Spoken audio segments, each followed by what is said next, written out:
So in this section, we're going to be talking about Java exceptions. So Java exceptions and how to handle Java exceptions. So let's first talk about when would these exceptions occur.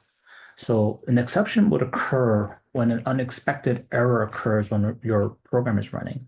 So let's say you had an array of numbers and integers, and programmatically, let's say that you were indexing through this number array, and you try to index something that doesn't exist, then you would get this array index out of bound exception. This is the kind of thing that might occur. So when an exception occurs, an exception object is created in memory, and that exception object contains information about the error that occurred.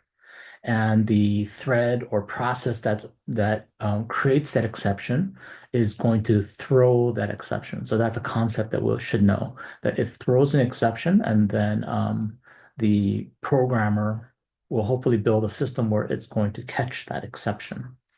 Um, if the exception doesn't get handled correctly, then the application will come into an unexpected halt. So this is in a case where, again, we're handling an array index out of bounds error or exception. Okay. So one way, this is the bad case of where you would potentially be trying to index something in an array, and we may not know the actual index being passed, and this might encounter that. So instead, what we would do to avoid that kind of case, we can protect the code and then check the index range of this number array, and check whether it's going to uh, be able to actually handle that index value. And this is another case where an exception occur, where you do a divide by zero. So dividing by zero in a computer program is going to have you run into an exception or an error. And so when this occurs, it's going to throw a divide by zero exception. Okay. There are some exceptions that cannot be avoided. And so in that case, it will throw an exception, and you would learn now how to handle that. Back to this case here about the divide by zero. Well, how we can avoid it is checking whether the denominator is zero. And if it is zero, we're not going to allow that to happen. Okay. But when we do have to write code that we're going to have to we won't be able to prevent it from actually occurring, the exception, then we're going to have to try to catch that exception and then handle it more gracefully and prevent the program from abruptly stopping. So when we do this kind of try and catch, these are specific Java keywords, and you put one or more statements in here that might incur an exception, and then you put a catch block down here on the bottom, and you specify what kind of exception type, and then you do some specific kind of handling like this. And so again, this is just the general format of what that try and catch statement will look like. So here's an example where we put one or more statements inside the catch, and I'm sorry, inside the try, and this statement right here of doing the next double would potentially might have an input mismatch exception.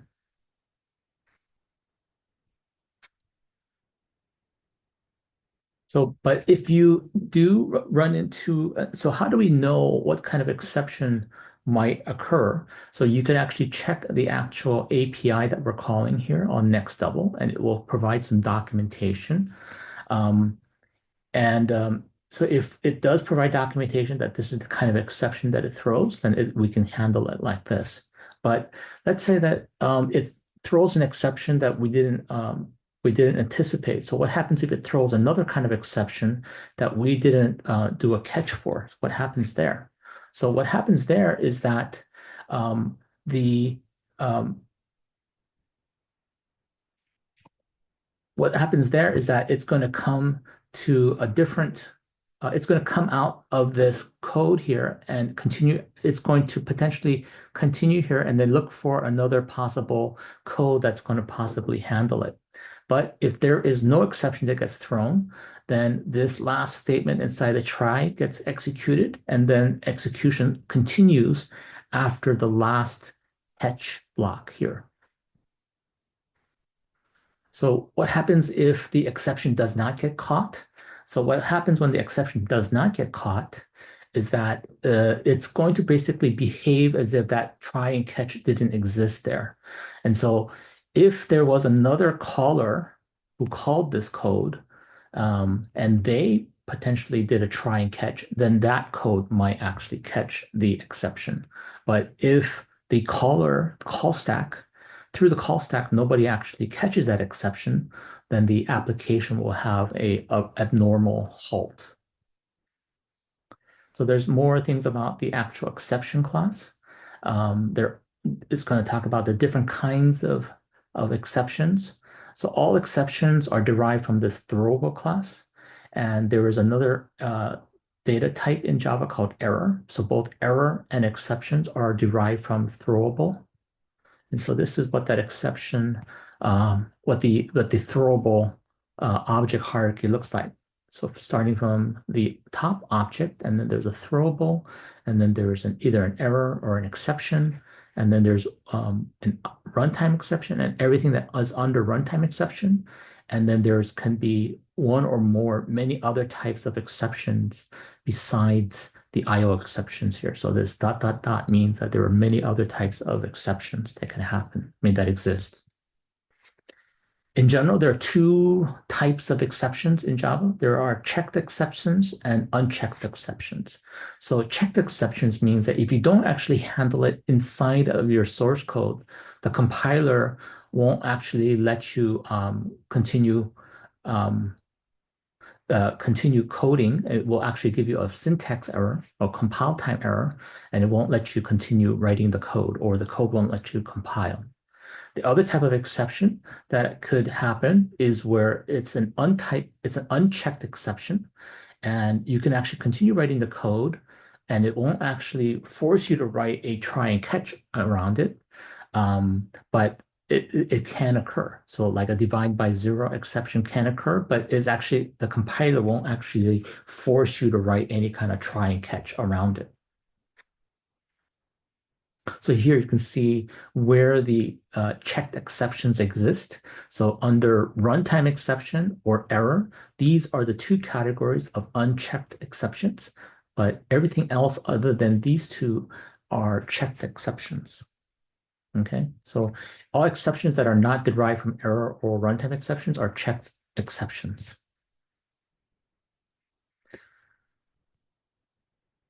So when you see a code that has, if we use a code and that code has a checked exception, that when we use that code in our method or in our functions, we have to do one of two things.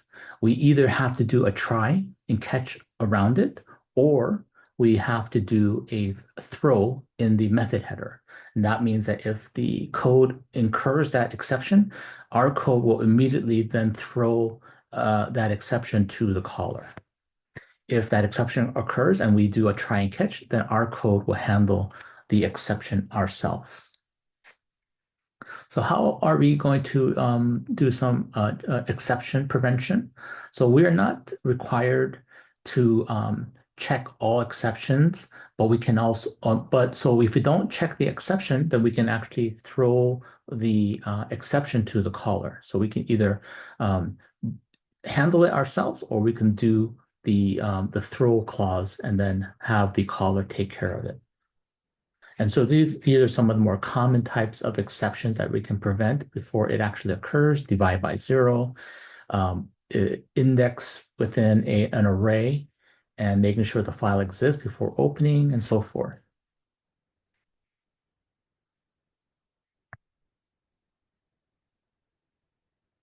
So the exceptions in Java are organized by packages. So when we are talking about things that are in the arrays, they're in the Java lang, things that are defined for example, in input are inside the Java util, things that are related to file handling, that's in Java IO.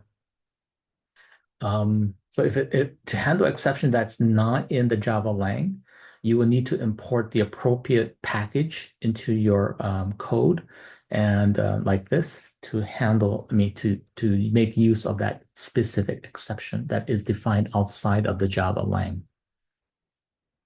And when you look at the documentation of those APIs that you use, so if you, for example, use parse int, it will actually, the Java doc for that parse int will contain the definition of the any exceptions that it might throw. And you can see then also what is the where is that Java exception defined in and which package. The call stack will be uh, will will contain all the methods that are executed in the call stack. And so when we actually get an exception thrown, it will actually contain the call stack. So if we catch an exception, it will contain a call stack, and then you can basically see all the methods that were called up to that point.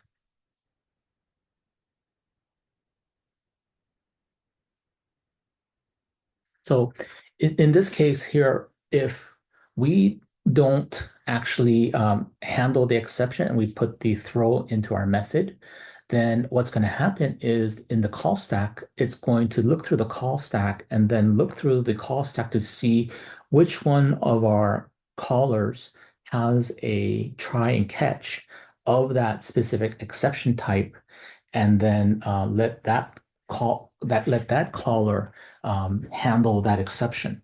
But if it looks through that call stack and it goes all the way down to the main and realizes that no method is handling the exception, then the program will halt abnormally. And when you also get a catch an exception and handle it, the exception also has a method called get message, which will contain a generic default message about the error that occurred.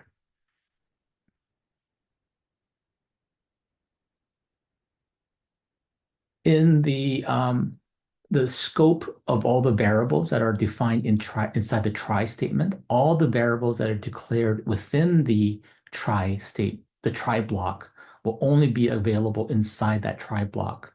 So if you need to access variables outside of that try block, then you need to define your variables outside the try block so that you can access those. Um, there's a way, since we may not know the specific exception that might occur, or we want to handle the exceptions more generically, you can handle it polymorphically. So you can say that most of the exceptions are all derived from exception. So then what we can do here is we can do a try and catch and do the very top level exception here defined, and then it will catch all the exceptions or most of the exceptions that are derived from exception. There are some exceptions that are not derived from the exception class, so we won't be able to see those and catch those. If we don't use the polymorphic method, and then we would have to, and we wanted to handle all the exceptions within our that we execute within our try block, then we need to specify all the different exceptions that might occur with one after the other after the try block. There are so when an exception gets thrown, the catch clause will get searched from top to bottom, looking for the exception that is going to get handled. There is a specific order that needs to be handled when you list out all these exception handlings, the catch handlings. So they will order based on the most generic classes last and the more specific exceptions first.